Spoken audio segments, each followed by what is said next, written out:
Assalamualaikum, salam sejahtera dan salam pada ikhlas. Saya Abdul Alim, hos anda pada hari ini. Topik yang kita akan bincangkan pada hari ini ialah apa itu fizik? Tanpa melengahkan masa lagi, mari kita meneruskan pada rakan wartawan kita pada hari ini. Hai, terima kasih hos. Saya Muhammad Kumar, wartawan dari TV Padi Malinja, akan bertanyakan beberapa orang awam tentang apa itu fizik. Kebetulan ada satu orang. Ya, Encik, kenapa ni? saya wartawan. Ya, okey. Saya ada tugas tanyakan encik soalan apa itu fizik. Fizik saya pun bodoh lah sama SPM dulu. Saya tak belajar apa tu fizik. Sebenarnya saya pun tak tahu. Encik, sorry. Tak apa. Kita cuba orang lain. Pakcik, Pakcik busy ke? Tengah pandang apa?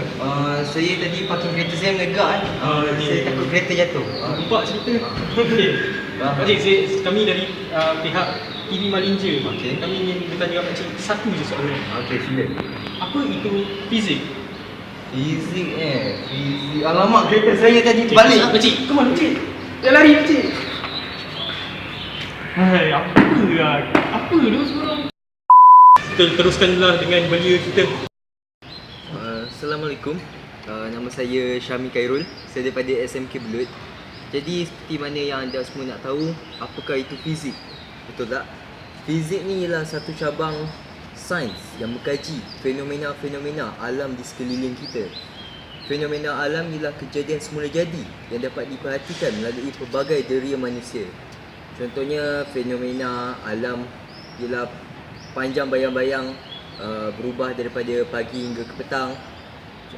Selain itu, pelangi yang mempunyai tujuh warna ataupun kilat yang datang terlebih dahulu sebelum guruh. Itu sahajalah yang dapat saya kongsikan untuk hari ini. Okey, sekian saja tu video tentang penjelasan fizik daripada kita orang. So, sambung. Saya harap korang semua enjoy lah video tadi. Okey. Assalamualaikum. Bye.